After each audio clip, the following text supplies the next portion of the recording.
Day Trading Radio presents a Briguy trading production.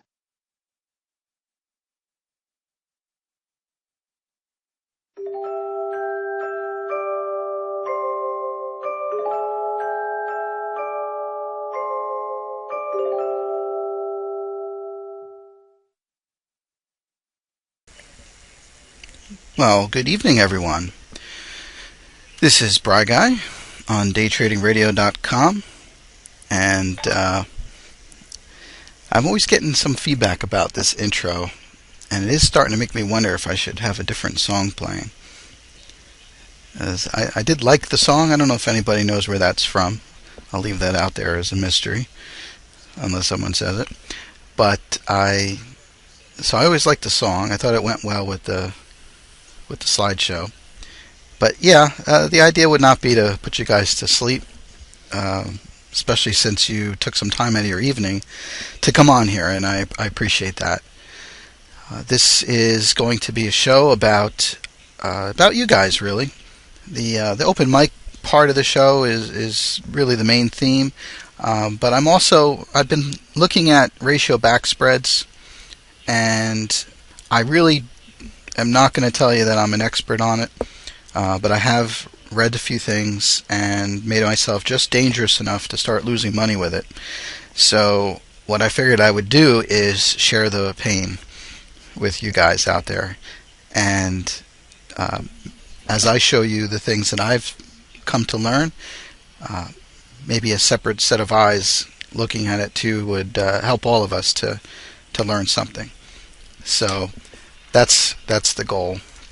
So thanks for coming on the show or showing up tonight here on daytradingradio.com. I was just taking a look at the markets here, and I had left this smaller chart up because oil was just starting to spike a little bit while I was getting started.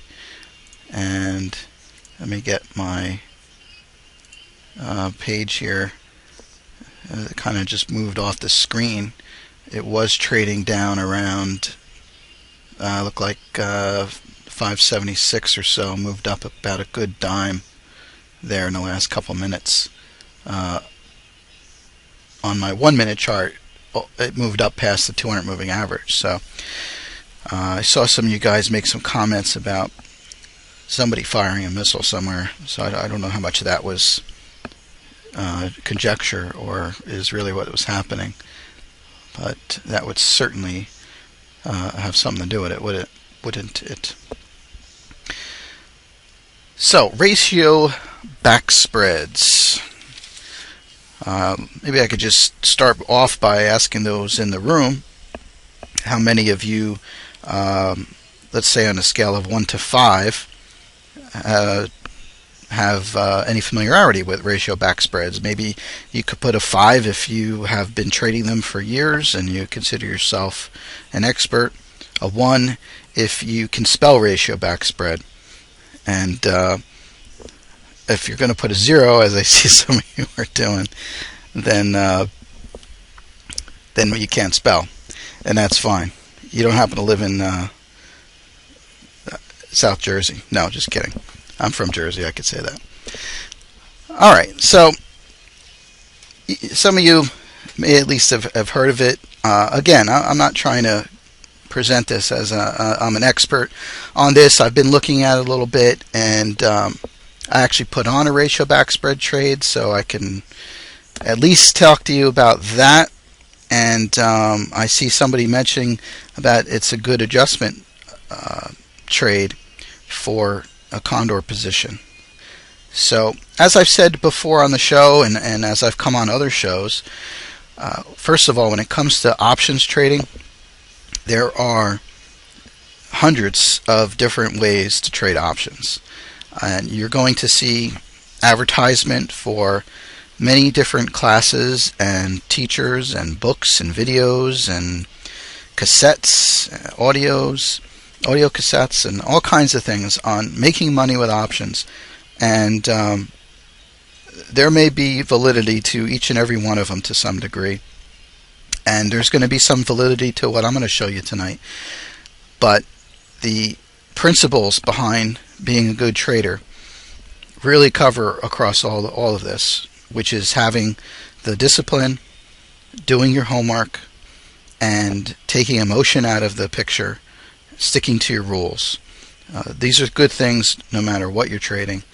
And just because we talk about a type of option strategy doesn't mean you throw away those other things. So keep that in mind. See the ES here after the new session started. It's down $1.75, but really hasn't been doing a whole lot. I want to just take a look at the market for the day, maybe before we get started. We see that the Dow Jones is up 78.56 it finished. It was up around 130 or something earlier. I dropped my pencil. So obviously pulled back from that.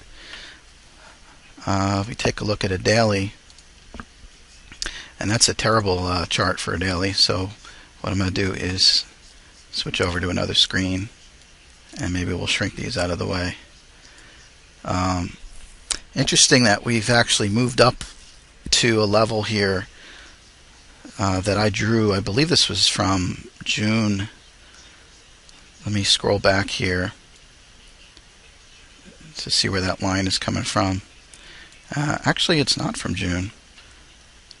It's from October of 2011. So if I were to change this to a multi-year chart, it will give me a chance to see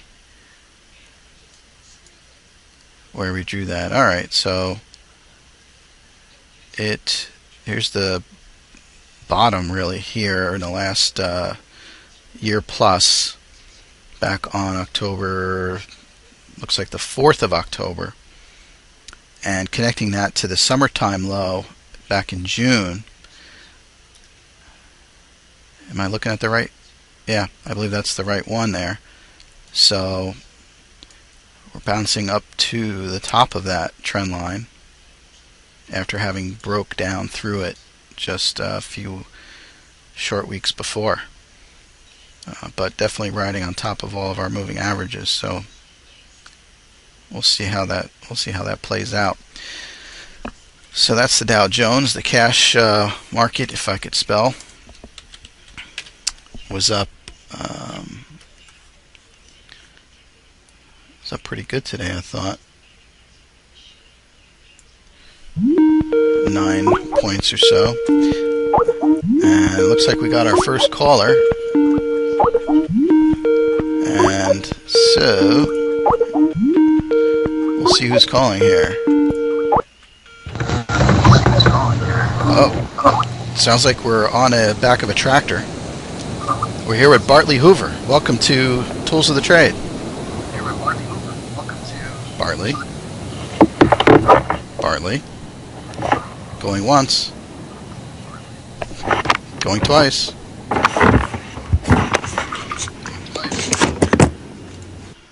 All right. Bartley. Texas trader. I saw him come on the Skype here earlier today. I don't know if he was simply adding me to his list or if he was actually looking to come on. So I see RPM there with putting a 10, so I guess he's telling me he's an expert ratio backspread trader, which is great to know. But you're supposed to be taking a nap, RPM, so I don't know what you're doing. I'm following along here. You got so much going on, buddy. So here's the SPX daily, again the 5-year, and we're seeing a similar pattern. I didn't draw the line from back October here, but I'll tell you what, based on what I just saw with the Dow Jones, I would not be very surprised if it also, and oh, you know what I did is I got to the wrong spot, so let's bring that down to this low, and look at that, we actually went through it more recently.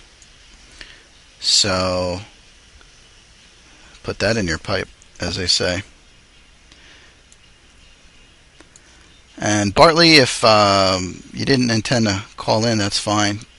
Just throw a comment in the Skype chat and let me know how you're doing. So that's the cash chart, and then let's take a look at the NASDAQ, which had a better day than recent days. And the cash chart is somehow missing from my list here. Up 35.34 on the day. So had a nice gap up, and we saw Apple kind of come back off of its recent smackdown, and that thing just won't die. But we are testing these recent highs, and the wick at least went through it, as well as looks like just coming up to this 11-2 candle, a high of 33.85. Today's high was 33.14, so not quite to this high back in November 2nd. But as we know, things can change on the dime with the way these politicians have been working things out, and we have to be cautious with our trades and be ready to make a change when needed. So this is really where ratio backspreads come into play, because I'm going to show you how a ratio backspread can be used and is beneficial no matter which way the market is going. And you're wondering, how do you manage to do that? Well, this is going to be one of those strategies that you can make use of to do just that. So let me just make some adjustments. I've got some things here. I was looking at other trades, so let me clear some of this out. And I'm going to bring up a stock I was looking at over the weekend. I didn't get into the trade because the stock isn't doing a whole lot, but this is the stock here called Asia, ASIA. And here's this is a weekly chart we're looking at here, and I just drew a couple of price level lines in here, and you can see that going back to the beginning of the year, this thing's pretty much been trading right inside this channel, and we're well below the 200 and the 150 moving averages, and this thing's just bouncing around. You know, I keep changing my studies, and they keep going back to these other numbers here, and apologize for that. Let's put that at 20. Let's put this one at 50, and let's lose the 8, and hopefully get that to stay in there. So here you see the moving averages just kind of flattening out. So this wasn't one necessarily to take the trade, but it did at least let me demonstrate the ratio backspread. So what is a ratio backspread? I'm going to make a couple of assumptions, and if you don't know the basics of options trading and the terminology, then I'll just suggest that you go to our member forum and take a look at some of our past videos. We've had, for example, Trade for Pay, as well as many assistants like Die Laughing and Sunny, I believe, and I know I'm forgetting somebody else. I know I called into the show. Not to mention, if you go back even further to, I believe, the end of 2011, you'll find some videos from Chris Hall and a few others. Chris that was on with RPM, so if you look through his videos. And all these videos have gone through trading options, and there's been comments from the basics of options trading to some more advanced options trading. You might consider ratio backspreads a more advanced options trading, but it doesn't need to be advanced if you understand the rules and you follow them, you stick to them, then it's something that that you can pick up on. So, where to start? Ratio backspreads. So the type of lesson I'm going to show you in using ratio backspreads is in the vein of being a type of vacation trade. In other words, it's a trade intended for you to put it on, and that you don't really need to babysit the trade every single day. You're going to want to stay abreast of the news. I don't recommend anybody be in a trade and then disconnect themselves from what's going on. So you do need to pay attention. But it's not something that you're going to be dramatically affected by news from day to day if you follow the rules. And by the way, while I'm at it, I should start off by mentioning that everything we're going to talk about here is for educational purposes. So I'm not giving you advice on exactly what to trade and what not to trade, but I am giving you the ground rules, and I'll leave it to you to discuss the actual trading with a professional, and if you're not comfortable with it. That being said, we of course have a lot of traders here on daytradingradio.com that'll be willing to help you out in understanding the trades. In fact, we have good buys in the room that posted a couple of links right there for the members, so you can take a look at those and get a sense of what we're going to talk about. In fact, if you want to start off with the call backspread, that could be helpful. So the reasons for ratio backspreads. There is a potential with ratio backspreads to have unlimited reward and limited risk. So that's always a good thing. Now, if you were to buy a straight up call, or if you were to buy a straight up put, then you have unlimited reward, and your risk is capped off. Again, it's limited. Capped off by what you put into the trade. So that could be something that you want to do. And we have many traders in the room that trade calls and puts alone. You have vertical spreads where you are buying one strike and selling another. And you've got bullish plays and bearish plays on both sides, calls and puts, that you can do. And in those cases, you have in many ways a limited risk, but also a limited reward, where you're limited to the difference between the strike prices. In this ratio backspread that we're going to talk about, you're going to have unlimited reward and limited risk. When do you use a ratio backspread?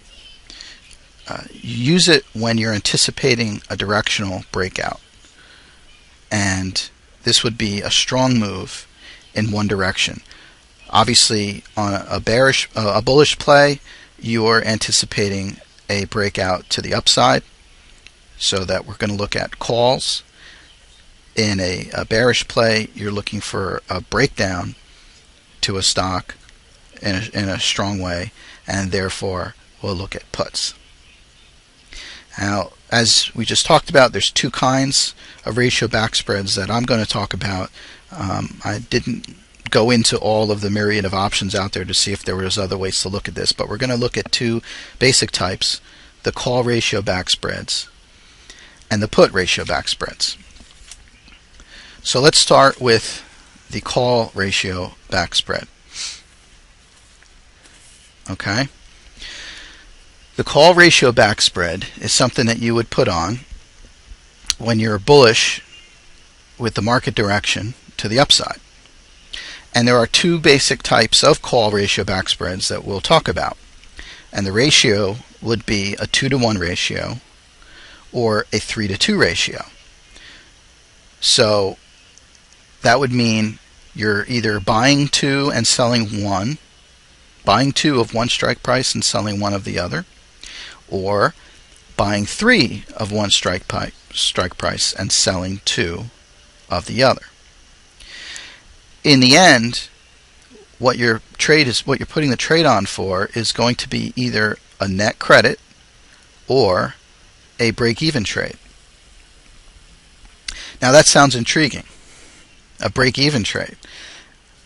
Yes, there are actually trades out there that you can structure as a back ratio where it costs you nothing to put the trade on. Now again, we talked about limited risk, so there is a margin to put up to cover a trade, and you would have to make sure that whatever your broker wants as a margin for it, it's going to depend on your strike prices, but you could then put that trade on for even money and not cost you anything. But what's better than doing that way is to do a credit spread, so that you're actually taking money in and you're going to guarantee yourself, if it does break down in the other direction, to keep that money. So why don't we show you what a ratio backspread looks like. Now if you're using a program like I have here, this is TD Ameritrade's ThinkOrSwim, and I know we've had a lot of conversation about ThinkOrSwim, whether it's the best one out there or not the best one out there, and I'm not going to get into that aspect of it. What I will tell you is that if you're going to use a tool, then learn it and know all the ins and outs of it so that you can benefit from it fully. So here's the Asia. I'm on the trade tab, and actually I don't want to be on the trade tab. I want to get on the analyze tab. Alright, so I'm going to show you the analyze tab, and then under analyze is the first menu choice, which is add simulated trades. This is just like the trade tab in the sense that you have the option chain here, and you have the information on the last and ask and everything like that. So I'm going to take a look at the April trades, and I'll explain that in a minute. But so here's the April trade, and what I am going to do is simply turn on the ratio backspread to show up on the list. So by default, the option chain is showing the single. If you can see that hopefully at home, you'll see it says spread single. I'm going to change that to back ratio, which is the third one down the list. And what that will do is do the math for me and give me the trades at a 2-to-1 ratio. If I want 2 to 3, then we'll have to make the adjustment to that. But here's the back ratio of 2 to 1. I'm going to, in looking at the chart, there's really no direction to pick on this. So what I was doing is simply going down my watch list, and then I was just picking these trades out because they fill in on the screen for me, and I can let the software do the math basically. So when you do these trades, then the buy and the sell, you want to buy an out of the money strike price or a higher strike price, and sell an either at the money or in the money strike price. So since the last trade here is 1052, we're going to look at the, just on the call side, let's just do that for now, and take a look at the 1011, the 910. If you hover on the ask side, if you can notice a little yellow box that showed up next to my arrow, that simply says buy. So I can actually click on it, and if you look at the bottom of the screen, you'll see it get populated with the trade. So here I am on a 1011 strike ratio backspread, and if you notice over here, in fact I'm going to zoom in just so you can kind of see it. Right here is the value of this trade, $0. Okay, I can change that price if I want. I can bid a debit, I can bid a credit, but the software computes the mid value of the spread, of the individual strikes, and gives this to me as a net even trade. Alright, so that's a candidate if you're considering this. Let's take a look at the 910 trade. Okay, that's a net debit. I'm not interested in net debits for this lesson, so let's get rid of that. and I feel like 1112 is maybe a little bit too far away, but let's try that anyway. And that's also a net debit, so let's forget that. Let's take a look on the put side. Before we get into direction, let's just see if these trades are available. So we'll do, again, we're going to click on the ask column, and I'll do a 1011 here. And I've got a net debit, so forget that. Let's do the 910. Aha, there's a credit, 15 cents. And let's do the 1112. It's kind of off my screen a little. That's also a net debit. All right, so let's take these two candidates here so that we can demonstrate the ratio backspread and what it means. So I'm going to turn off these check boxes. I'm going to turn off the one for the put. And I'm going to switch. I'm also still on my Analyze tab. I'm going to switch over to the second menu choice, which is Risk Profile. And if you clicked on the postings from Goodbyes, then you'll see the example of what a ratio backspread should look like. And this is what it should look like. It gives you this little whoopsie-doo here. Now, hopefully you could tell from home, but what you're seeing is a white line on a curve, and it's kind of flattened out here at the 0 mark. If you look on the left side, you'll see this is the P&L. So this is at the $0, plus 100, plus 200. That's the different levels, minus 100 at the bottom. And you'll see that this has a dip all the way down straight to 11. And then from 11, it makes a hard, sharp turn and goes off into infinity. So again, let's focus on the call side. We're looking at a 2-1 ratio where we would be buying 2 11s and selling 1 10. So what you're doing is you're taking the higher strike price, in this case the 11. If we go back to the add simulated trades, and let me put this back on single so you can see what's happening. So the 11 strike price is 85 cents. Now, right away, a lot of you traders might be looking at this and saying, wow, those spreads between the bid and the ask is humongous, and you're right about that. Again, I'm not telling you that this is the best trade to take out there. I'm using this just to demonstrate. But that would certainly be a factor to think about. But here's what's happening. You're buying the 2 11s for 85 cents. And so that would be $1.70, right? And actually the way the software is doing it is taking the midway mark. And if I turn on the column here for the theoretical price, then you're getting 53 cents basically is what it's considering as being the midpoint. 53. So let's take 53 times 2. Now you're talking $1.06. And then we're selling the lower strike call, and you notice that says $1.05. So it rounded that off to wipe each other out.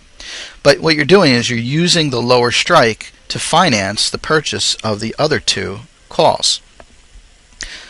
And that's why you should get, in theory, or not in theory, but that's why you should be looking for trades where you're going to get a net even or a net credit. Better to get a net credit on the trade, and I'll show you that in a minute why that would be good to do. But that's how the math was done in order to get to 0. So let's go back over to the risk profile. So what you're looking at with the software here is the white curve represents today. And if you look over in the lower left corner of this chart, you'll see 2 dates. It says 12/12/12, which is tomorrow's date, and you'll see April 20, 2013, which is the expiration of the options. Again, I'm looking at the April options here. So the white line is today's date, and based on today's strike price, which is here in the middle, remember it closed at 1052 or 1053 thereabouts, So it's right at the zero line. So based on today's last price, that's the cost of the trade. It's costing zero. As the day progresses, this white line is going to basically start to look like the green line. So the green line is the scenario of what exactly this trade will look like on expiration. But let's just play this out, and I'll show you as we change the date here. I'm going to change the date down in this lower right corner. And let me see if I hold the button down. I'll just click it. So as I'm clicking it, take a look at the white line. And you'll see I'm now into January 20th. And now I'm into February 20th. And you see how the white line is starting to, now I'm at March 20th. And it's starting to move closer and closer until I get to April 20th. And now it's exactly on the green line. So that's what this risk profile is doing. It's taking the dates and letting you compare the trade of what's going on today to what's going on at the date of expiration. So let's go back to today, and this is what it looks like today. The second thing you need to understand is the break-even prices. So what's the break-even price on this trade? Well, obviously it's cost us $0, so what our break-even is going to be when the curve is crossing the zero mark. And if you're looking at the green line, you'll notice that as it moves up here to the $10 strike price, then it makes a hard left turn and goes straight into infinity down to zero. So this means at expiration, if the value of the stock is between $10 and $0, then we get $0. And we didn't put any money out, so that might be fine for you. But this is where having a net credit would help. Now let me just artificially inflate the value and say that we ended up putting this trade on for, let's say, a quarter. Okay, so I'll put that quarter down. Obviously that means $25 is what the trade would cost us. But now you'll see the green line moved up to the $25 mark. And again, if you look at the square in the lower left corner here where the dates are, as I move the mouse, you will see dollars show up next to the dates. So it's showing me, as of today, if for some reason the stock were to jump down to $8, the value of this spread would be $19.88. If it jumped down to $7, the value of this spread would be $23.80. So the white line, you'll see, it makes a little dip below the green line until it gets down here and it starts to flatten out to 25. But the green line is 25, all the way down, from 10 down to 0. If I were to scrunch this up a little more and slide this over so you can actually see 0, then you'll see the green line goes all the way down to 0, and that's the amount of the credit. So if you put the trade on for a credit and the stock traded below $10, or the company went bankrupt, let's say, then you're going to keep that $25. There's going to be nobody to buy it from you. If they did buy it from you, then you're not going to lose any more than the 25. But that's the idea there. So there's your green line. Now, what might be more interesting to you is what's going on the other side of that line. And so let me straighten this out a little bit so it makes a little sense.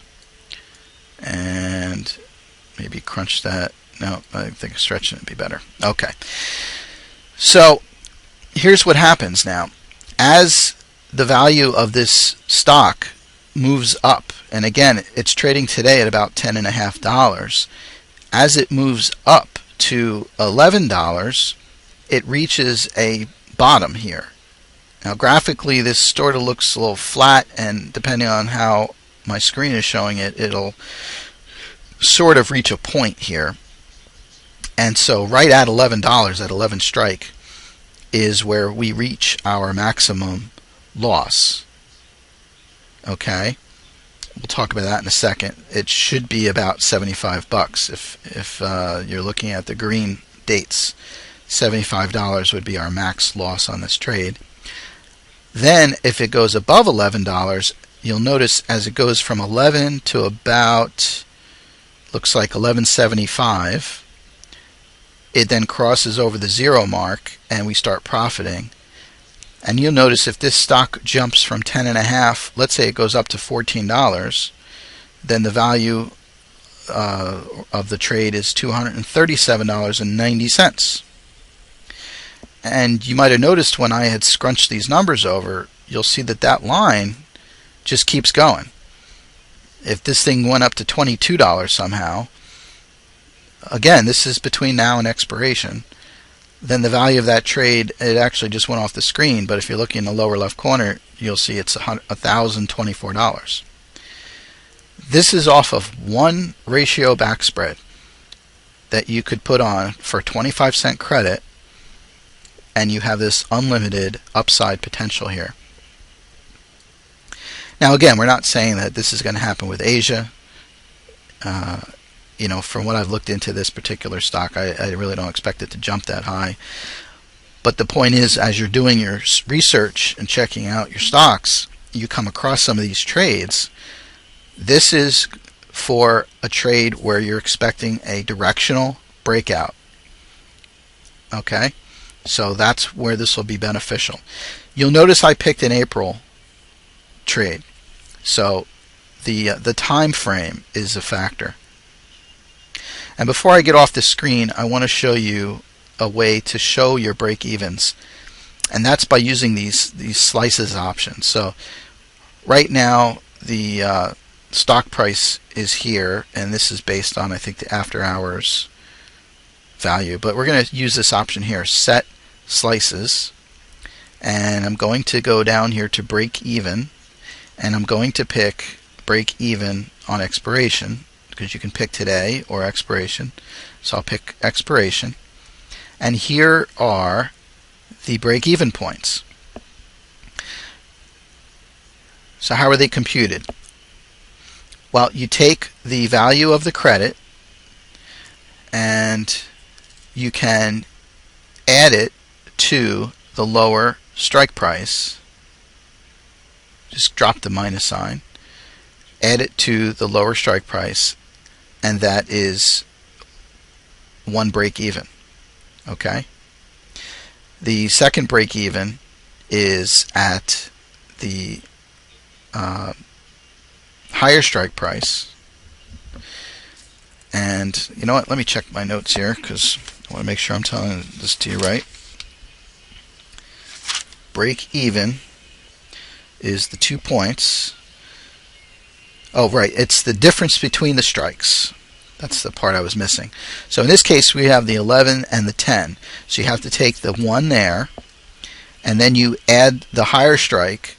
So we add 1 to 11, we get 12, and then you subtract your credit, and that's your higher break-even, 11.75. Again, this is why learning how to use the software is brilliant, because then you don't have to sit here and do that math. But I do think it's beneficial to know the math behind the trade so that you can understand it more fully. By the way, when I do these slices, I like to add in the live price, and then if you click on stock price, it'll resort these. No, it won't. Alright, then I'll just right click and say reorder by price, and there they go. So it gives me today's price here, 10.52, and then there's my 2 slices for the break evens, and then you can keep an eye on the trade. Alright, so what's the entry into a trade like this? Well, the first thing is that these trades, ratio backspreads, benefit from low implied volatility. Why is that? Well, because you are buying more than you're selling. You're buying the 2 strikes and selling the 1, so you don't want there to be a lot of volatility in here. So what do I mean by that? Well, if you go over here to the add simulated trades, and let's put something like Apple on the screen. And let me delete some of my previous trades. You will find out that switch this to Ratio Backspread, and we're at 541, so let's look at the 535, 540. There's your Ratio Backspread, $42.95 debit. It's $4,000. Let's go a little bit out of the money. $40.68. Let's go to the put side. I picked the sell. I should pick the buy. $43.10. See, Apple has a huge amount of volatility into the price. So it's not going to be in this kind of scenario.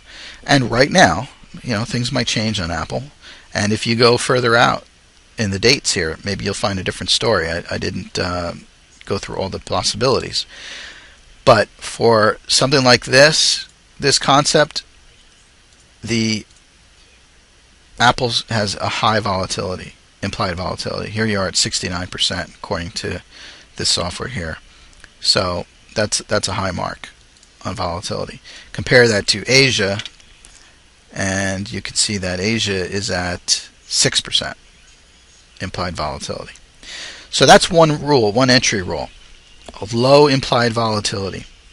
Your second entry rule, breakout potential. A potential for the stock to break out. Now, this is one of the reasons why I think Asia doesn't fit the criteria, because we were looking at the chart here. This is a weekly chart, and it's just trading in this range. So, where's the breakout there? The fact that the moving averages are up here and the stochastics are in no man's land, you can take a guess and say, I think it's going to break down into next year. Well, then go ahead and spend your money on the trade and guess all you want. But if you're going to be a successful trader, you don't guess. You just reduce the probabilities, or increase your probabilities of success, right? Third rule for this strategy is options expiration. You want options that expire greater than 90 days. If I go back here to the add simulated trades, in this software, over on the left side, here are the dates for options. Now, there's no weekly showing up here, but you have December, January, April, and July, and you notice these numbers in parentheses after the dates. These are the number of days to expiration. So again, you don't need a calendar to tell you this. You can see that either April or July are viable candidates for this strategy, and that's why I was looking at the April. So you want your options to be greater than 90 days, and then the value of the trade is going to be either a net credit or a break even. You don't want to spend any money on these trades for this concept. But you'll see with a profile like this why we call this a vacation trade. Because you have between now and the third week of April, the third Friday of April anyway, you've got a lot of time for this stock to move. Now, if you're looking at a stock that is on a steady incline, then this becomes a great opportunity. Because, for example, here, if this stock was on a steady incline, then for it to move from where it is now at 10.5 and jump up to 13 or 14 in the next month or so, that's a great opportunity. And you'll see the difference between the white line and the green line. It's not going to take much of a move to bring this closer over here and become a potential for profit. So those are your 4 entry rules that I'm going to give you.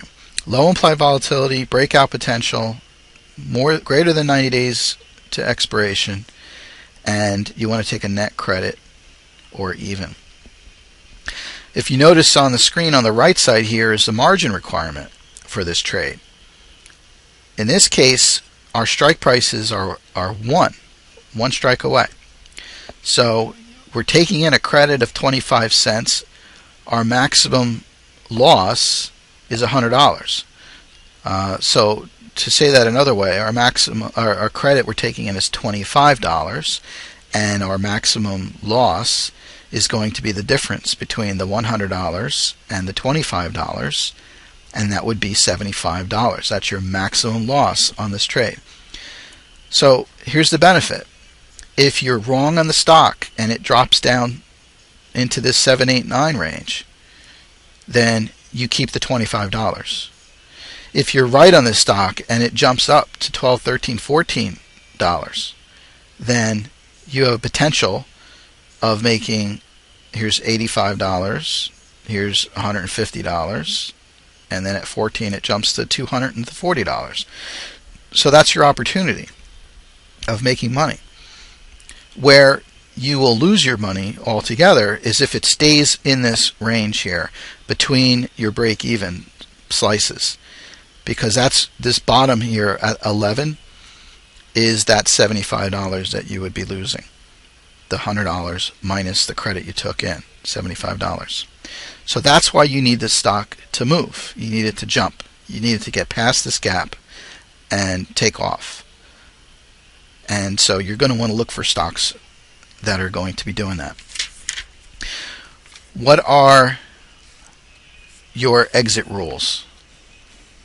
Okay, here's a couple exit rules for you.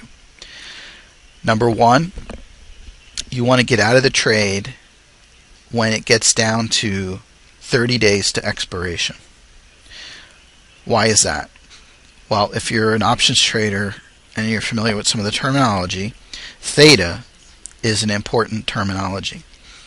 When you are 90 days away from expiration, the theta is on your side, because as the price changes from day to day, or I should say as the calendar changes from day to day, there's more things to do with the value of the stock that are affecting the price of the option than the time. As you get closer to expiration, theta will start to kick in, and the value of the options will dramatically change from day to day.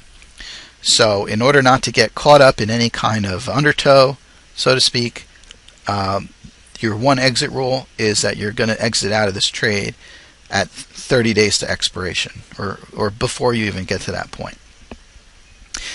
Your second entry or exit rule would be if you get down to the 30 days to expiration point, and you're stuck within your two break-evens. Now, if you can just ignore the second one, let me see if I'll just take that off. Okay. So if the value of the stock is trading within this range from 10.25 to 11.75, as you're getting closer to expiration, then you're going to want to get out of the trade. It's not making that strong move up, and it certainly isn't breaking down for you to keep the credit. And it's just not worth sticking around on that. Again, you want to find a stock that has a breakout potential for this strategy to work. A third exit rule would be if the stock is decreasing in value. So let's, for example, say that this stock were to come down into the $9 range as we're getting into that 30-day mark. So if that's the case, you can take a look at the value of the stock and you can say to yourself, you know what, it's never coming back over 9. In this case, over 10 is your full profit marker. So then you go ahead and let your options expire worthless. When that happens, in the end, you will simply keep the $25 credit in your account, and then your margin coverage would be released, so you can use that funds for something else. A fourth exit on this would be if it does move up, if it does have a push to higher numbers, but it's a weak move.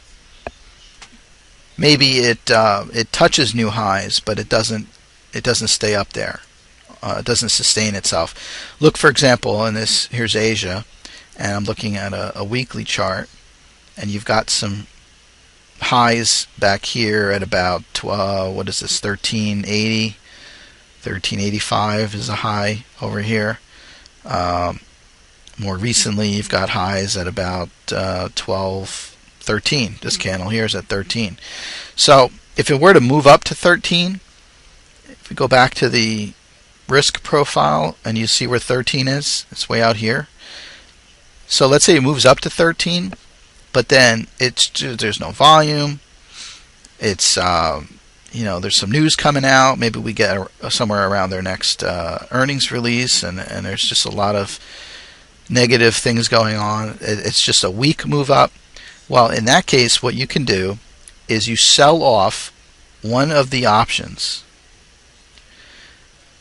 You have two of the calls, the higher calls. Sell one call, and you'll be left with a bear call spread afterwards.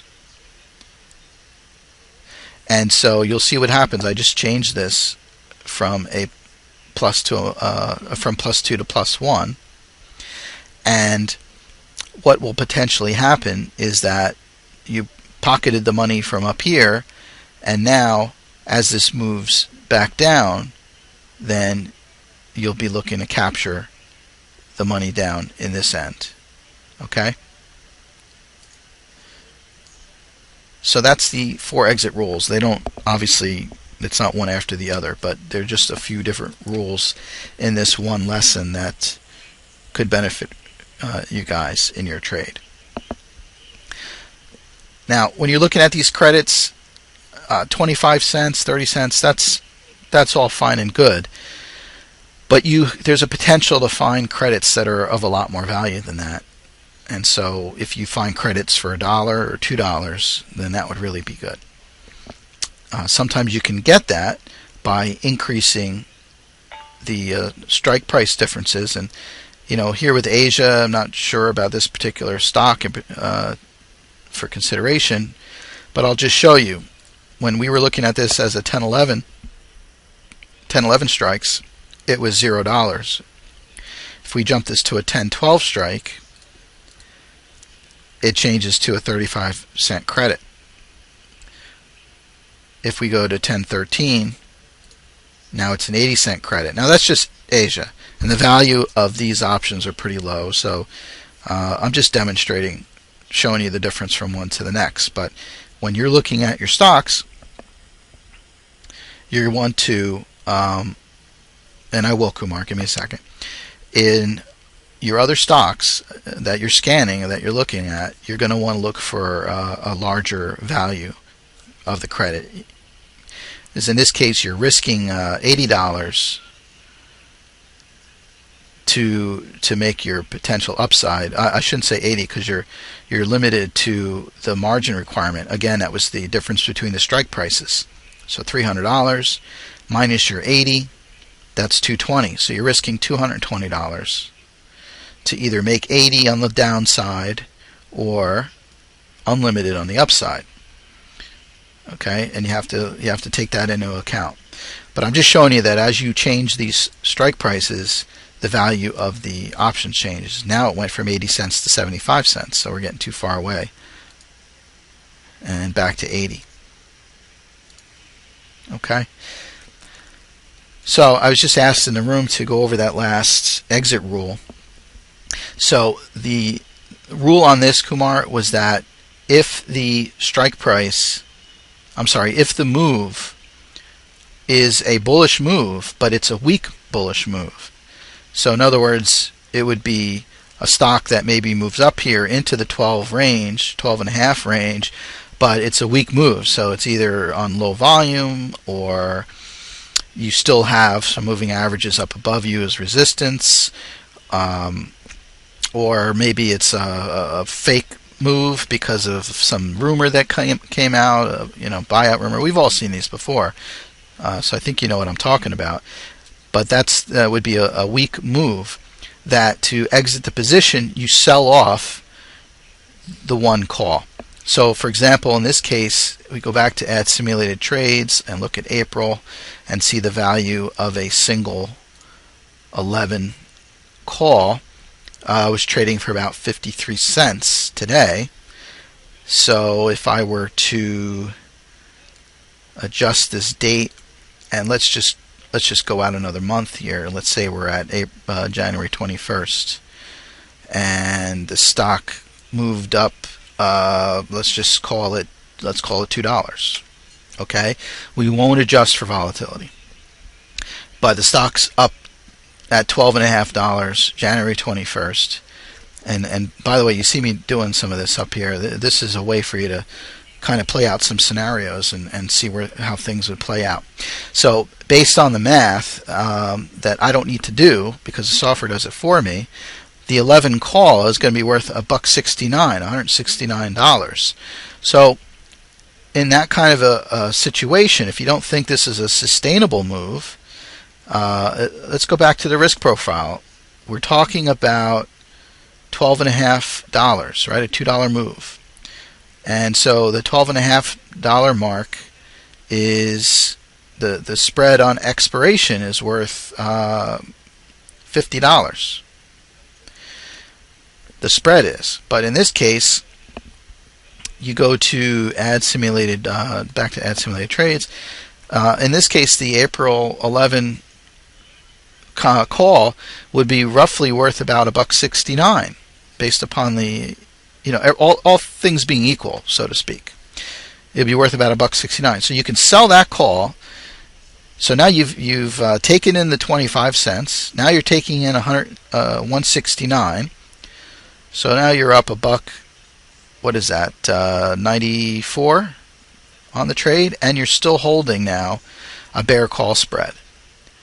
So the risk profile, it may not actually be reflecting this because of the dollars here. Let me see if we put this at, what did I say, 194? I don't know if that's the right way to do that, but it might be.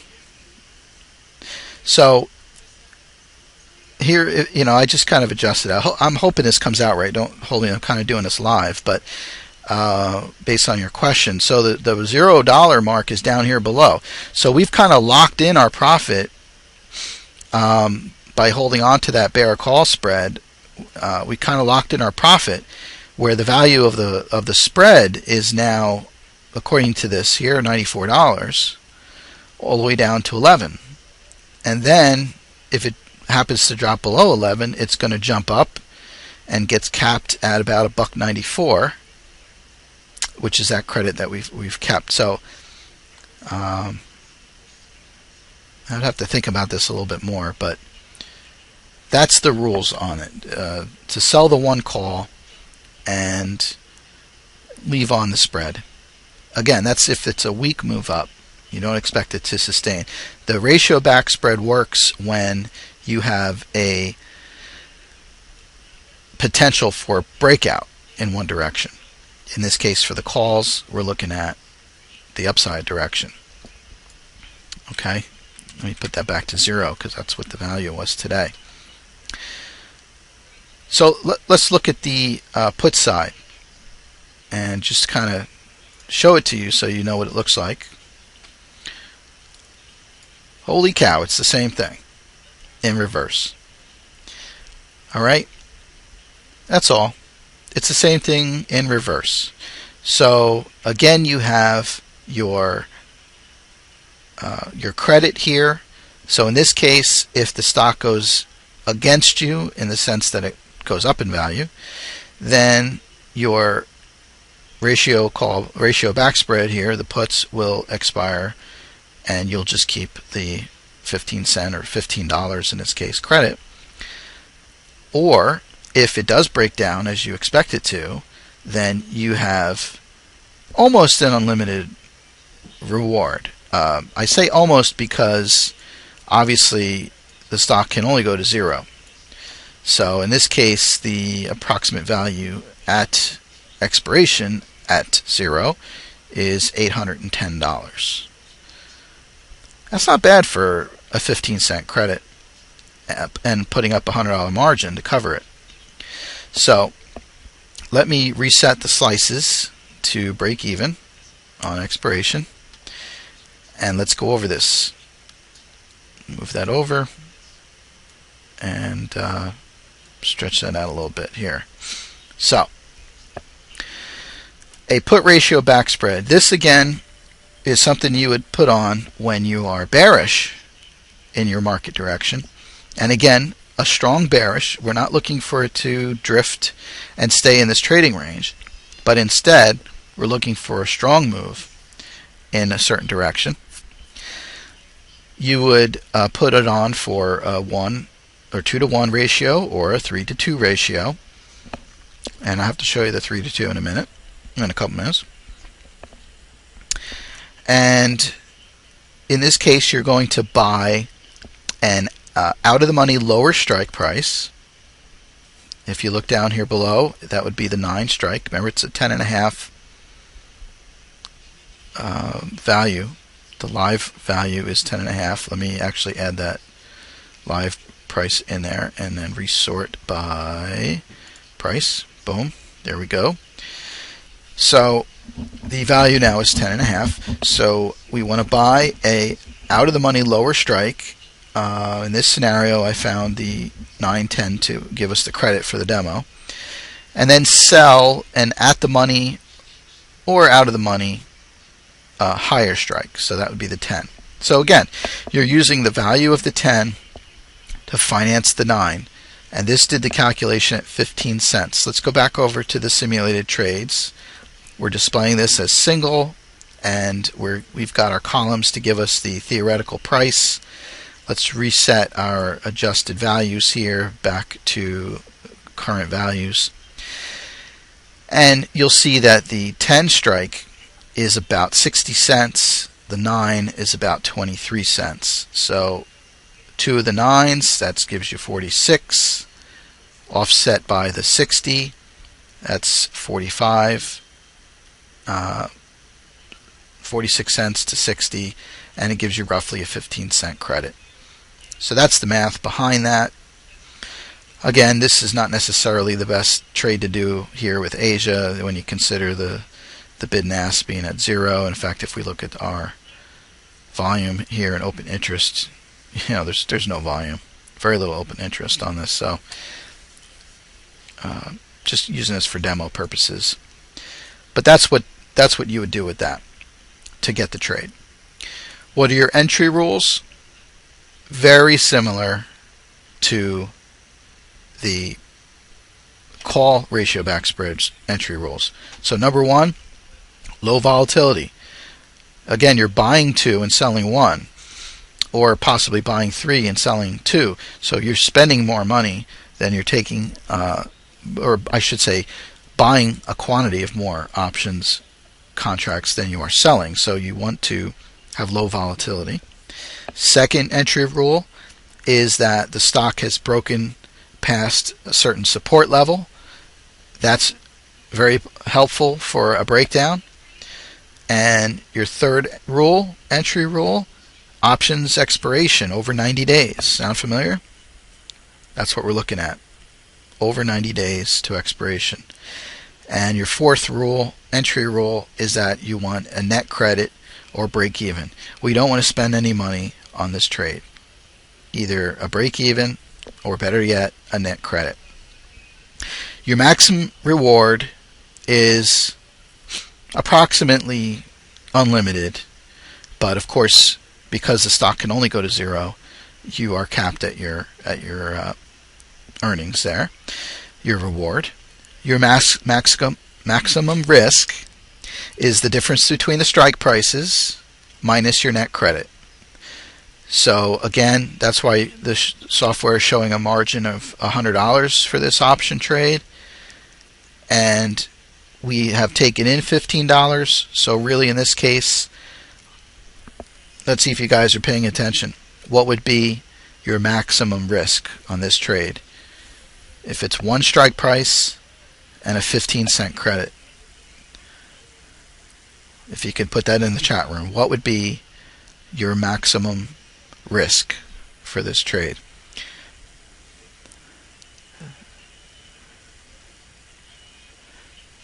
That's right, guys. Okay. I should generate more question and answer sessions. Make sure you guys are paying attention. And it was good to see you, Hoover. Don't worry about staying quiet. Appreciate you coming in for the show. So yes, $85. That would be the right answer. So that's your maximum risk. Your break-even points. Okay? Your lower break-even is going to be the lower strike, in this case $9, minus the difference in strikes. In this case it's 1. The 9 to 10 is 1. So the 9 minus the 1 plus the net credit.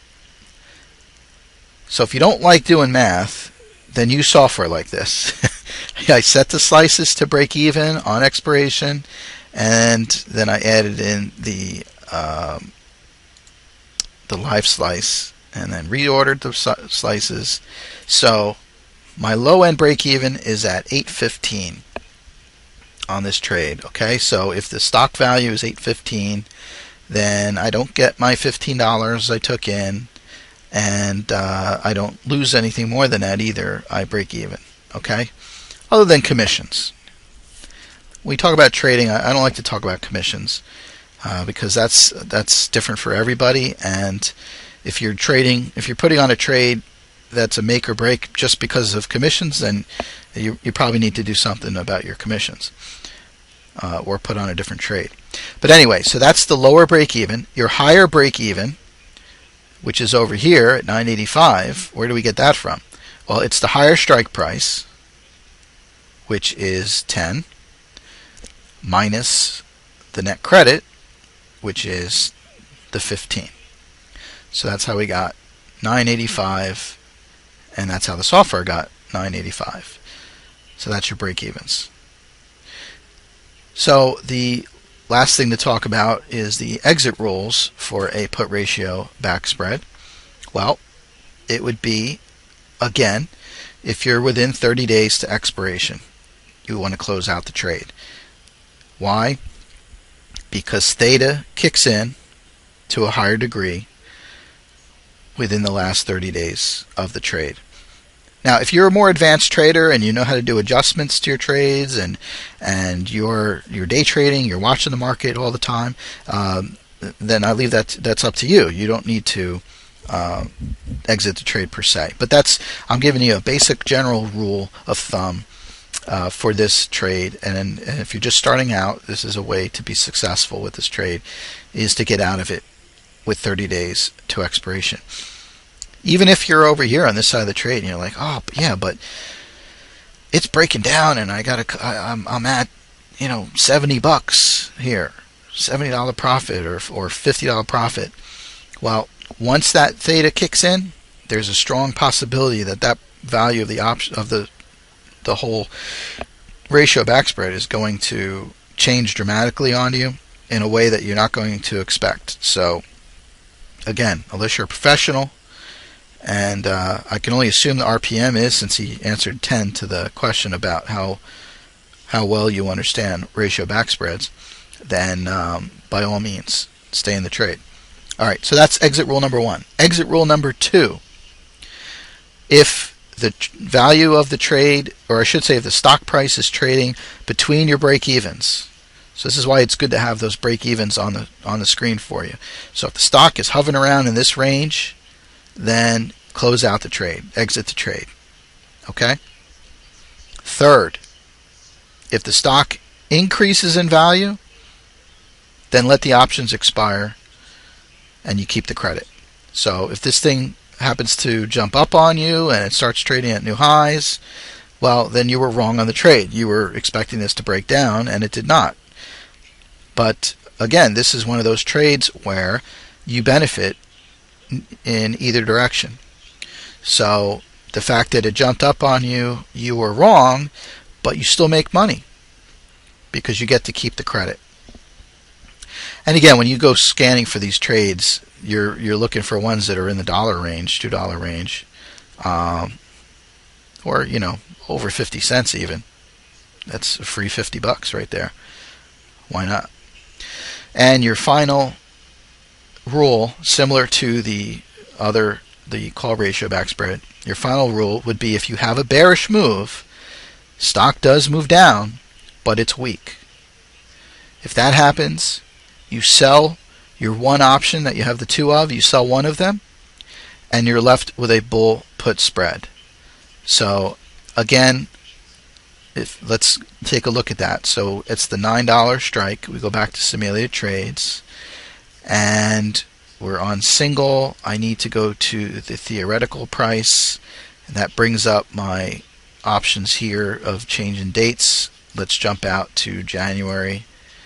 I went to 2013. Let's go to January 21st and adjust the price by minus $2.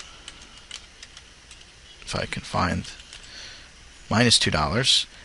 And I don't think I adjusted volatility before. So here is our $9 strike, our theoretical price, $83. So we would sell that for $83. So let's take a look and see if we change this to, that would be 98, and change that to 1 at 98. Come back over to the risk profile, and we can see how this becomes a bull put spread. Again, if this is a scenario where the stock broke down but it's not a strong move, so we close out the one option, bring in that premium, and we're expecting this to start moving the other direction again, well then this is fine, because if it moves in this other direction, then you've got a potential to make up here, another $98. The potential value of this spread here to expiration. Okay? Otherwise, if it starts moving back down again, then it wasn't good to close out the trade. You should have held on to it as a ratio backspread, where you've got your unlimited down to 0 at least value. Okay?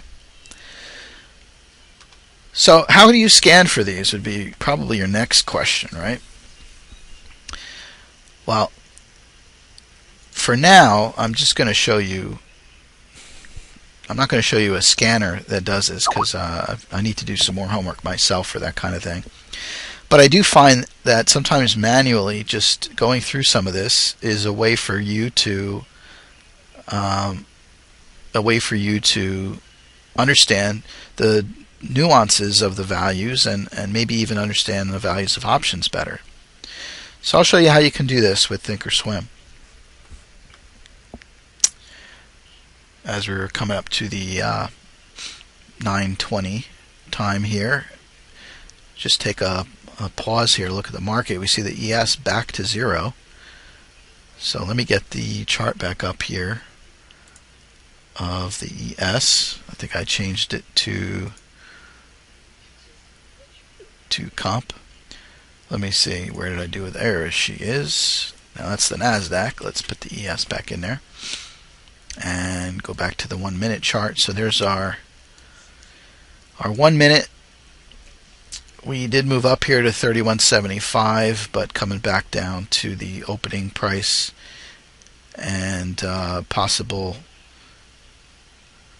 still have a little support here at our moving averages, but our stochastics are showing a want to go down more. I see gold has moved up as well after hours here, up 360.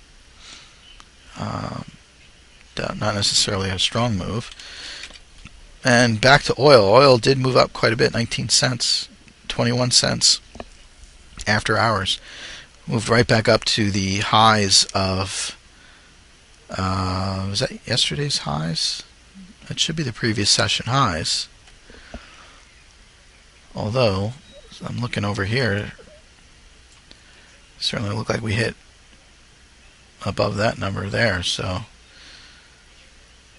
I don't think that's getting drawn in the right spot for whatever reason. It's like it's drawn today's high. It should be yesterday's high. And now it disappeared. Let me see if it put it up. Yeah, that's what I thought. The high is way up here at 86.37. Alright, let's reset that to auto scale. That's your CL. So let's keep an eye on that, guys. Alright, so what you can do is you have your watch list. So here's my watch list over here. And I'm just going to pin that so it stays on top of the other window. And over here on the left is my Analyze tab, and I'm going to go to the Add Simulated Trades. And what I've done is I have set the linking between these. I've got the link, which is right here next to the place where you type in the stock. And it lets you choose 9 different links. So I'm just using the number 1 here, red. And I've set the link on my watch list also to red. So now whenever I click on the watch list, it'll update over here. So let me show you as I get down into the C's. I'm just going to jump ahead a little bit and show you what some of these are doing. Now here's CRM. CRM's been on fire, reaching some new highs here, up 4% today. Do we have a potential for a ratio backspread? Well, here's CRM. We are at the May. We're going to go plus 90 days, right? So we're looking at May. I'm going to change the spread here to back ratio. And we traded right at the 165 mark. So on the call side, you're looking at probably the 160, 165. And there's a very high debit, 1340. We don't want that. And right below that, 1585 debit. Again, we don't want that. So that doesn't look too promising. On the put side, 945 debit. And the other strike, I picked the wrong one, 1133 debit. So in this case, our ratio backspreads aren't working. And if you come down here in the program, you see high volatility, 22%. You know, that's not tremendously high, but there is a lot of activity on the stock now that's hitting some new highs. Go over here to the charts. Let's move this out of the way for a second. And you can see here, this is 3-year highs actually. So, you know, I get some of these fibs out of the way. These are older fibs. So that's hitting new highs. So you got that kind of activity, then it's too late for this trade. Maybe putting this on a couple days ago might have worked. And there's even a way to do that with the software and see if it would have worked. But let's just forge ahead. Let's go over to Costco. Plus 90 days. You could do March. Let's just stay at April because we have it clicked. Back ratio. Trading at 1978. So by our rules, we're looking at an 1819 spread or 1920. That's a net debit. And this one's a 49-cent debit. So that's no good. Over on the put side, 23-cent debit. And 1920 gets us a 42-cent debit. Let's just try the 2021. Again, a 74-cent debit. So Cisco's is not working. Here's Coinstar. Again, we're in the April. Coinstar, 380 debit. Now I've got the font set to a very large font, and if I put this at the normal font that I'm doing when I'm not broadcasting, then you can actually click on these, boom, boom, boom, and they will all show up here at the bottom. I'll show you here. I could click on multiple ones, and they all show up here on the bottom. So, you know, it doesn't take a lot of time. Click, click, click. You quickly look at them. They're all debits. Not interested. And there's actually a button here. Delete simulated trades. You clear them all out, and you go on to the next stock. All right. So here's CVX, and we're going to look at, this doesn't have April, so we're going to look at March, and ratio backspread. So we're trading at 107.74, so that's roughly between the 100, 105 and the 105, 110. That's a debit, and this one's a credit. So let's keep the credit on the screen. Let's go to the put side. That's a debit, and that's a debit. So here's a credit, 20 cents. Let's go to our chart, see what CVX is doing. Again, we're looking at a weekly, and our stochastics have moved off the bottoms. We're sort of in an upward range. Let's do a trend line here. Sort of an upward range, right? Breaking through some the 50 period. Let's change this to a daily. And today we see it's moving actually through the 150 and the 200 moving averages, which are kind of trading flat here. So we still have the 50 period up above us, and a little bit of divergence in our stochastic measurements. So that's of interest. Now, I actually, you might have noticed in the previous screen here, you see it says position because I've actually put on the trade. But let's go back to the Analyze tab, and I'll show you we have a 20-cent credit when we did a 2-to-1 ratio. What if you change this to a 3-2 ratio? So we'll drop this down to a -2 and change this to a +3. We went from a 20-cent credit to a 2.95 credit. Interesting. And that's the 105, 110.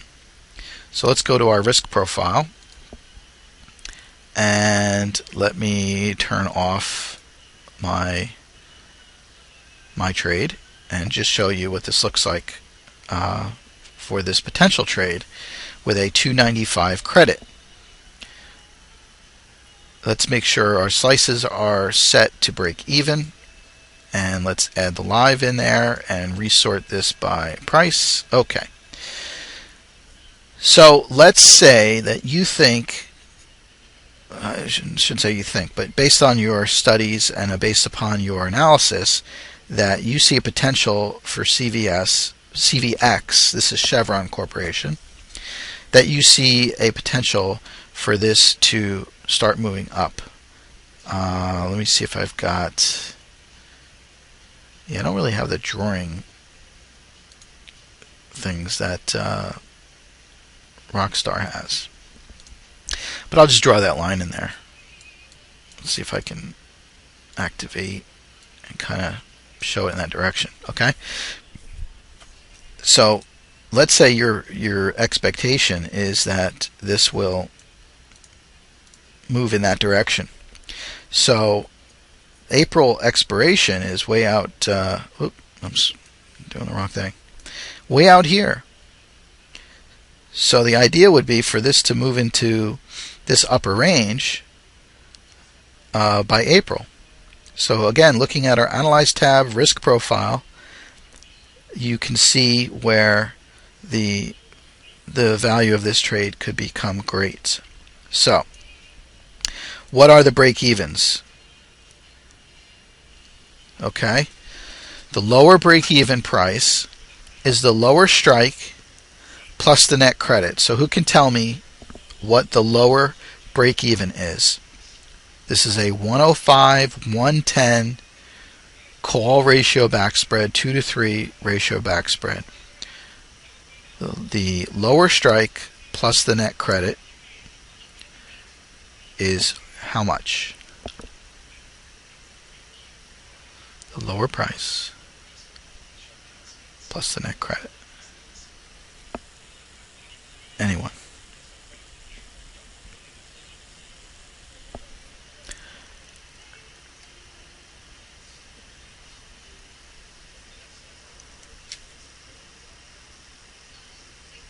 Well, it's the lower strike, which is 105, plus the net credit, which is 295.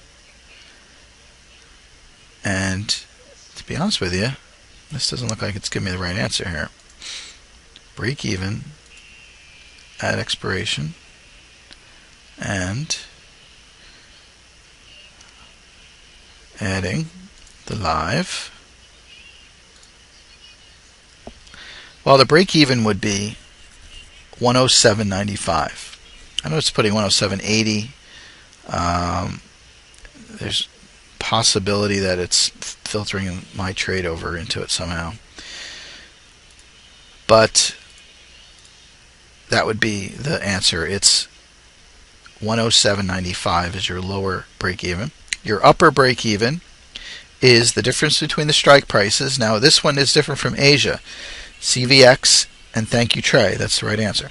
CVX is the 5 strike prices are every $5. You'll notice in some cases 2.5, but in general, if I change this to single, you'll see this is just about every $5 between the strikes. So on our risk profile, the upper break even, it's the difference between the strike prices. So in this case, that's, I'll let you do the math. Plus you add the higher strike, and then you subtract the net credit. So who can tell me what the higher break even price is? The difference between the strikes plus the higher strike minus your net credit.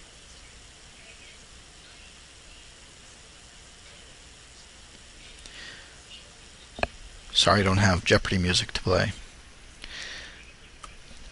And thank you guys for checking in. I got some folks checking in on Skype, some new members watching the show. Hope you're enjoying it. We have all kinds of shows that we show, not just myself, but some of the other traders. Okay. So I'm going to clear these slices because they are not... Well, you know what? I'll do it manually. It's the difference between the strikes plus the higher strike. So it's the 112. I'm sorry, the difference is 5. The higher strike is 110, so that's 115. Minus the net credit, it should be 112.05. It doesn't look right. I think this is factoring in my trade. So let's all right, let's just deal with it for now. I'll pretend this is accurate, and you'll pretend that I practiced this ahead of time, and so we will assume the software is right, while at the same time being suspicious. Okay? It would be minus the credit. So for the higher break even, it's the difference between the strikes plus the higher strike minus the net credit. I realize you're trying to do the minus the minus, right? So you add the credit. Well, that's why it's net credit. So the net credit is 295, not minus 295. The net credit is 295, so you're subtracting the net credit. The lower strike, you're adding the net credit. So it's the lower break even. So that's why it's the 105 plus 295. It's adding the net credit, if you can follow me on that. The higher break even is the difference in strikes plus the higher strike minus the net credit. And this is approximately right. So it'd be 110 plus 5 is 115. Yeah, something's screwy here. I'm not sure why it's doing that. Now this says March 16. Yeah, it's about right. All right. So let's assume these break-evens are accurate, but more importantly would be the chart itself. So the margin on this, in this case, because we've got the 5 strikes between us here, the margin jumps up to $1,000. It would normally be 500, and that would be if this is a 1 to 2. Let me change this to 1 to 2. You'll see the margin requirement is $500. All right, because we basically increased the backspread to a 2 to 3, it changes the margin to 1,000. But you notice our net credit went from 20 cents to 2.95, so it's a greater risk reward.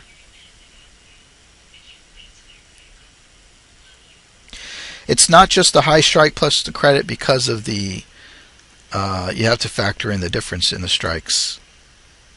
I'll have to look at that offline, Kumar. You know, this seemed to work out right when I was looking at Asia. I don't know why this is not adding up as I'm looking at CVX here. And I thought I did this correctly in my notes. Maybe if I take a look at the little chart that somebody else had gave us here and get my mouse to work right. The upper break even is the strike price of the long call plus the points of maximum loss. And that's why the points of maximum loss, I believe, is going to be the $5 minus your net credit. So I apologize for a little sloppiness here at the end here. It seemed like we're on a good roll. But anyway, in this example, you'll see why just simply changing the ratio from a 1 to 2 ratio to a 2 to 3 ratio increases the value of your intake. So here on CVX, if it starts to dump off here, like I said on the chart, I'm looking for a breakout. Okay, I'm looking for this to move up. We hit some recent highs here. Gas prices are low right now, but as we move into the spring, you have the potential. Actually, this is a March expiration, so I got to be more wary about that. It's not the Aprils I was looking at before. But if we look at this on a monthly chart, for example, then you'll see how we have an upward trend line with some support and a moving average here that we're trading right on top of. Go to a weekly, and again, we've got this sharp decline, and then we're holding up off of that with a steady incline, and look where our stochastics are. So that's how you have this potential for a higher upside. If it happens to stay in the lower range here, then at the very least you'll keep the $295 credit, $295. So if we break down below, looks like about $105 and lower, go to our chart and see where that 105 price level is, and see it's about there. Okay, so if you're feeling like it's going to break down below that, and there's certainly a potential with this upper trend line that if it did come down to 105 and break through that it's going to fall a bit. You got a little support at 100, but again, going back to our risk profile, down at 100, we're still keeping that credit. So you follow the rules, get out of it when you're within the 30-day range, and if you have a weak move to the downside, then close out one of the calls here, and then it'll become -2 +2. They'll offset one another, and you'll be left with the bear call spread in this case. Okay, so that's how that works. Like I said, you can link your watch list here and go through the stocks as you're doing your homework. This is, again, a trade that's intended to be one that you put on for a longer term. Like I said earlier, you want plus 90 on the X days to expiration. So it doesn't have to be something that you're watching all the time. And you do have that potential if you're right for in the call side of things. You have basically unlimited reward. If you're wrong, then you'll cap your gains at the credit that you took in. So it could work in either way.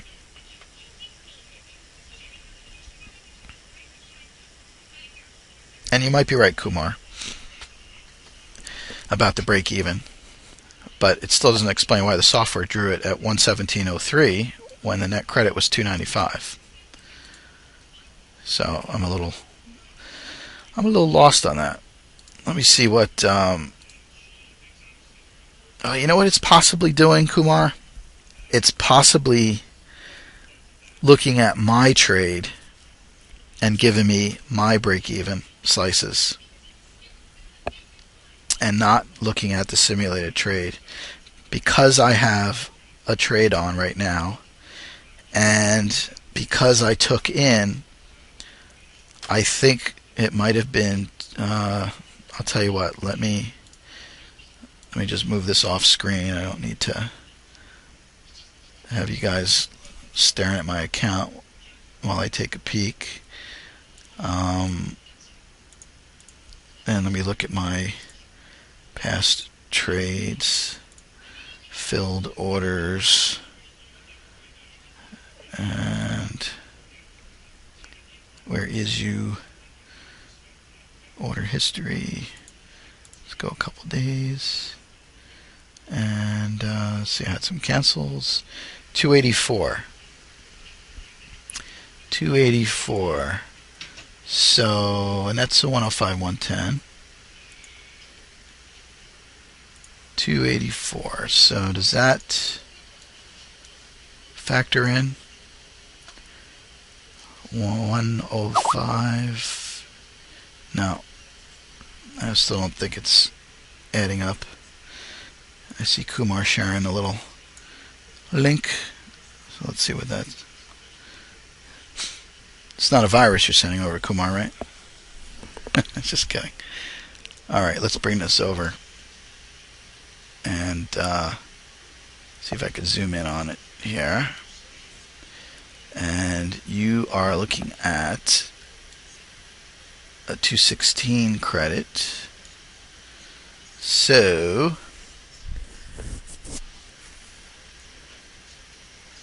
how is this giving you the 122? That's 115 into 117 plus the 5 be 122. So yeah, see, I'm still not getting it. And yeah, the theoretical calculations, it could be doing that too. It could be doing the rounding. But again, as long as you understand the math behind it, in this particular case, we're not looking to stay in the trade all the way to the very bitter end. So, you know, you can watch that as it's developing.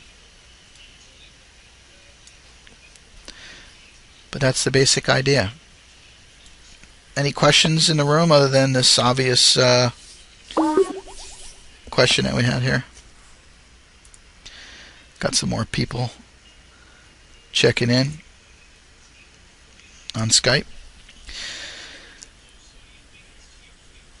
Actually, was able to turn this into a little bit longer of a lesson than I anticipated. Thought we'd have more time for open mic night. Usually I try to run these shows for about 2 hours, because that's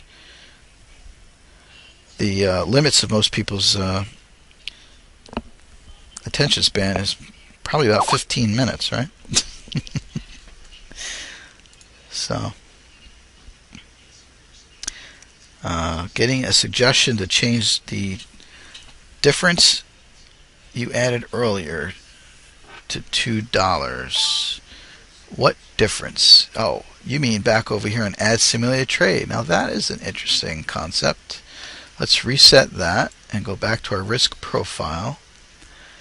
And let's turn off the live trade, go back to the simulated trade, reset our slices, which are normally at the 10% mode, and let's set them to break even at expiration. And we're getting a little closer here. Our buddy Marwan might be onto something.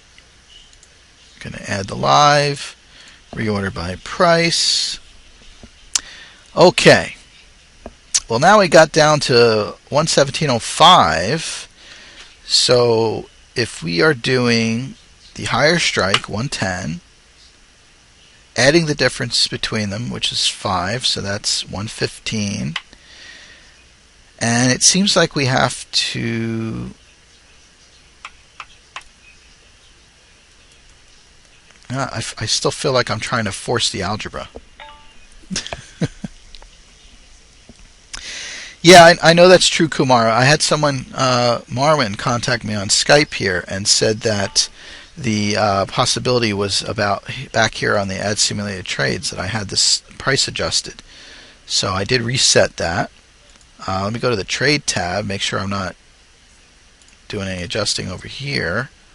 And that looks like it's all current stuff. So back here to Risk Profile. I mean, it almost looks like it's at 120, right? I mean, what's 117 plus 295? That would be 120.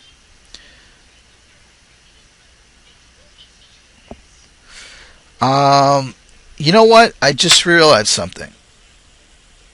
I think the reason is because I'm looking at a 2 to 3 ratio, and the notes I have are for a 1 to 2 ratio backspread. I think that's why my algebra equation isn't accurate. Let me move this to 1 to 2. And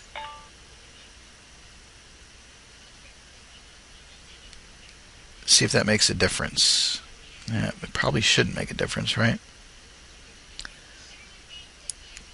And then this is where, again, it's possible that it's looking at my my live trades. Let's get Asia back up here, and let's do a $5 spread just to kind of force the issue. 10 by 15. Let's do 295 credit. Get the period in there. And scrunch this down. And let's reset the slices and then set them for break even at expiration. And add the live price and reset the slices. Oh, I did the wrong button. Sorry, set them to break even, add the live, and then reorder the slices. Okay. So now we've got 17. So that's the higher strike, 15, plus the difference, which is 5. So that takes me to 20. And then I subtract my credit of 295, and I get 1705. And in this case, it's accurate. So I'm going to draw the conclusion. And I know you can arrive at the number by changing the math around there, but I'm not sure, Kumar, that that's the right answer. That it'll apply that way all the time. I just think in this case it's fouled up with the fact that I have some trades on in CVX. What do you think? So I appreciate all the input here on this. And if you're watching this in the future and you want to add some comments underneath the video of your opinion on why this came out that way for CVX, go back to CVX and let's see, you took the 110, you added the 5, you got 115, and you're adding the 295, you're right, but the slice is not 117.95. The slice is at 117.05. And that's why I think it's That's why I think it's taken the live trade into account. Let me just, for giggles, as they say, if I change my 2-3 and set them to break even at expiration, yeah, it's doing what it should do, which is readjusting it. And it wasn't readjusting on the CVX. So I'm going to draw the conclusion that it's taking a look at my live trade and factoring that in. In this case, we're on a 2-to-3. I don't think the formula works the same on a 2-to-3 ratio. It'll work on a 1-to-2 ratio. So that would be the higher strike, $15, plus the difference between them. That gives me $20. Let me set to break even, $20, and then minus the net credit, and so that's our $17.05. Alright, so on the one hand, I'm telling you that the formula for the call side works on a 1-to-2 ratio. I'm not giving you the formula for 2-to-3. Okay, you can look that up separately. But the fact that it's not working on CVX definitely raises some questions here. Certainly, if for no other reason, I revealed why we sometimes hate our software. Because it should be doing a lot better job. So the break-evens on this, if it was a 1-to-2 spread at 295, set the slices to break even. Now, is that right? 110 plus the 5 is 115, minus the net credit is 112.05. That is correct. Stinker. Maybe I just needed to bounce around a little bit. And let's just go out to 2-to-3, set it to break even, and it adjusted it. It was definitely the 2-to-3 throwing it off. So I'm going to tell you I don't know the formula for 2-to-3. We're going to force it to back into our answer, but I don't think that's the way to go. Does it mean you double the difference between the strike prices? So you go the 110 plus 5 plus another 5 get you to 120, and then subtract the 295.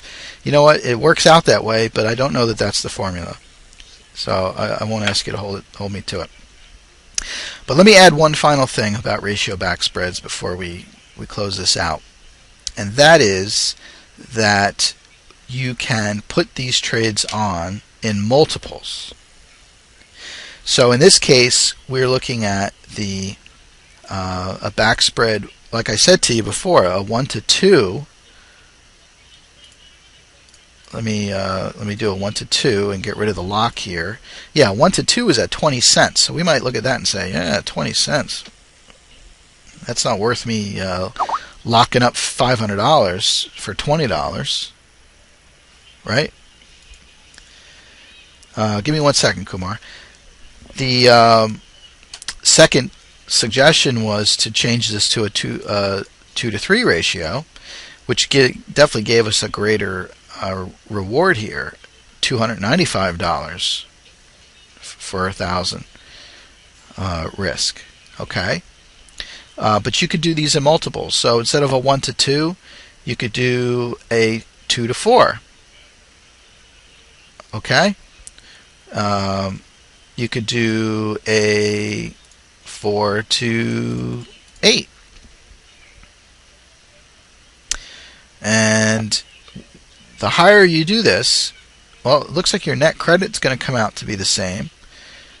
Of course, your margin is increasing, but then your this curve that it's taking here will be a sharper curve. Am I doing that right? So 120 is about a 23.50 profit.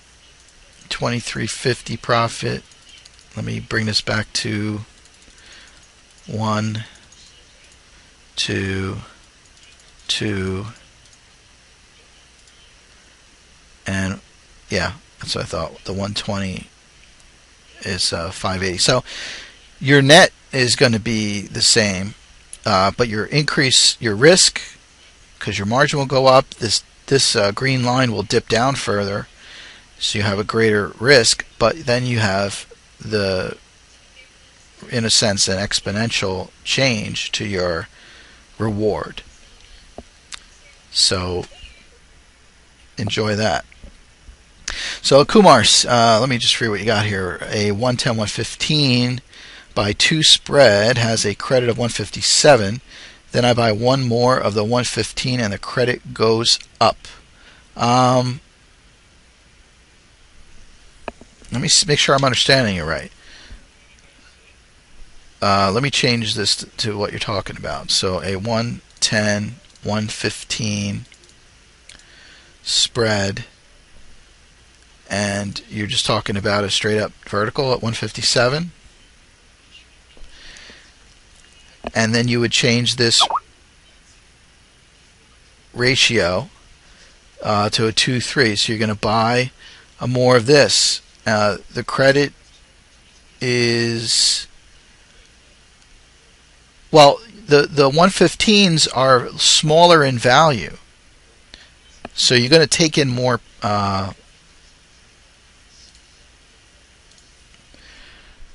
What's going on here? I kind of see what you're saying. Why is that? Oh yeah, no, it's. Goodness sakes, Kumar, why is that working that way? The credit should go down.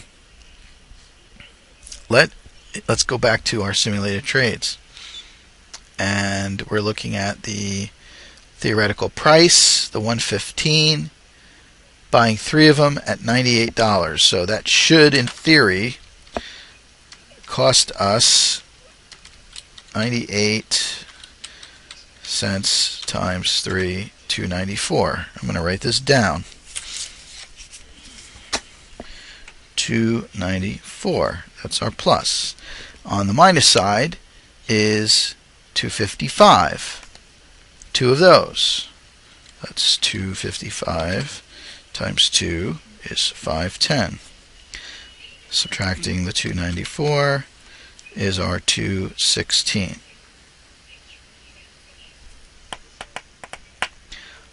Why is that going down when you spend more money? Well, it is accurate. Maybe the question is whether the 2x2 is accurate. In this case, it's the yeah, maybe that spread's not accurate. Let's change this to vertical. It says 157. Oh, you know what, Kumar? I think this might be one of the things that I feel is screwy with ThinkOrSwim. And that is the spread here. I don't know that it computes the spreads accurately all the time. I mean, obviously, let's reduce that to a 1-to-1. It should still be 157, and that would be the 255 minus the 98, roughly, right? 157.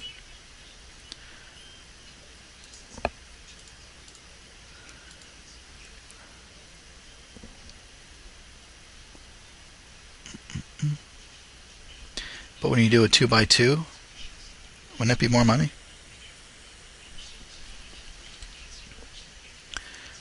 Right? 255 times 2 minus 98 minus 98. I got 314. No, I'm doing that wrong. 98 times 2, 196. Minus 255 minus 255. I got 314. I think it should be 314. I don't know if the fact that we have this, let's change that to vertical. Does that fix that?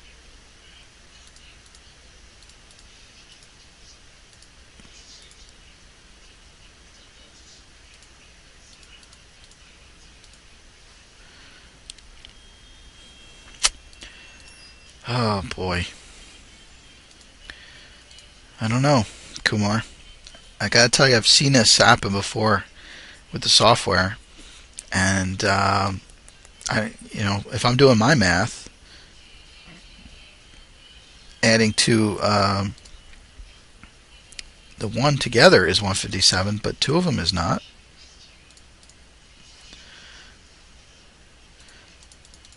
I mean, it's not updating the number. I can buy 10 of them for 157? I don't think so. It's obviously something's not working right. It's not updating that number. So I don't know if that's reset, delete this, and buy the vertical 157. Change in the numbers, and it still says 157. You know what? You place the order for 157. I don't think it's going to get filled if you're doing more than one contract. It's not multiplying the contract, and it should. And if you're seeing the same thing on your end, it has nothing to do with the fact that I have an open order, unless you happen to have an open order as well. But definitely something screwy going on there. I'll have to open a ticket on that or something. But that looks like a great note. A great note to end on. I got a question of whether or not I have a Skype caller. I did have a couple earlier check in. They chatted, did not call in. And RPM, that's just fine. I don't need to have everybody calling in if they don't feel like they want to call in. But we're open to all kinds of things. I have 3 new members that join into Skype with me, and I appreciate that. And anytime you guys want to call in during the show, you're welcome to. If you're not comfortable doing that, or maybe you just don't have a microphone hooked up to your computer, and that's fine too. So you want to chat with me on Skype, you want to chat with me in the chat room, you want to send me some tweets, we'll get the Twitter feed going.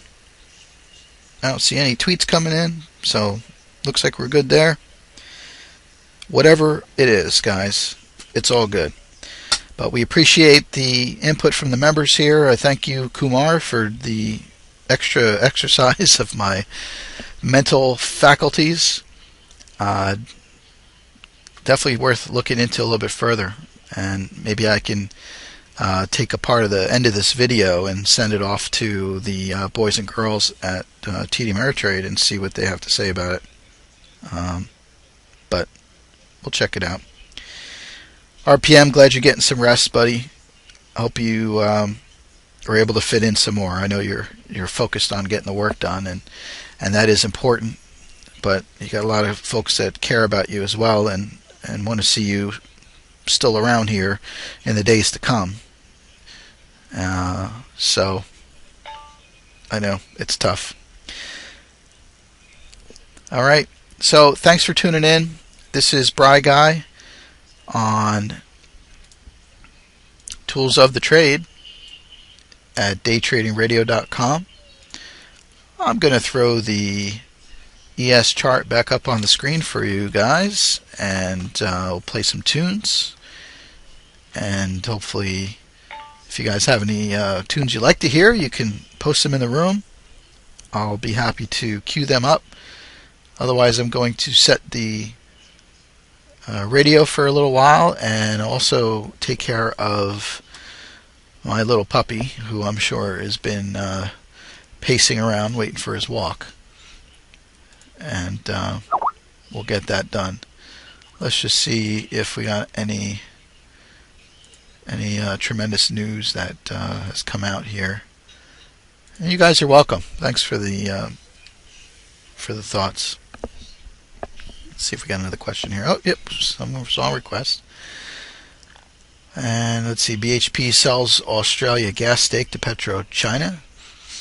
You're just reading some headlines here. Duke Energy CEO apologizes to regulator over probe. A Guatemalan judge orders McAfee released. I know we've been talking about that lately. Rock removal on Mississippi to start soon. The Michigan lawmakers approved the right to work bills. That's kind of an earlier headline. And City Council okays a huge South Louisiana redevelopment plan. You know what I was going to do too earlier is just kind of show you guys this world market chart. And let's just kind of resize this so it's not taking up the whole screen. But you know, these days, if you're a U.S. trader, maybe not so much 20 years ago, but definitely today, you got to keep an eye on the world markets. So I don't know if China had a holiday or not, but sometimes when some of these countries are out of sync with the others, it's because of a holiday. But we're showing China opening in 40 minutes. Japan looks like it's already open. So that could be why we've been having the spike that we had a little earlier today. Let me make sure I got this on 1 minute, so that's accurate.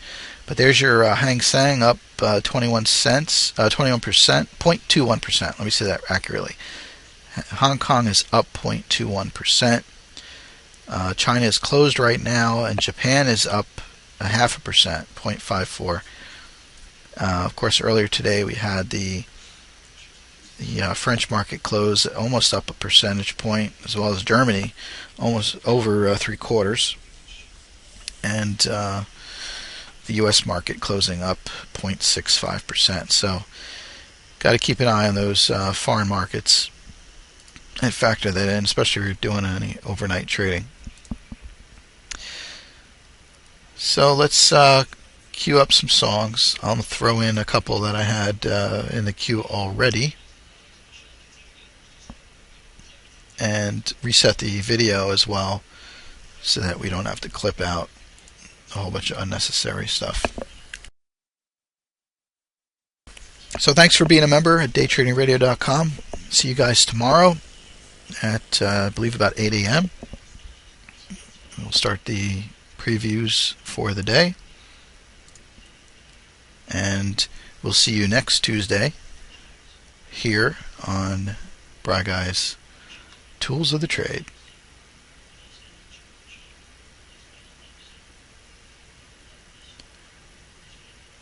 Thanks, guys.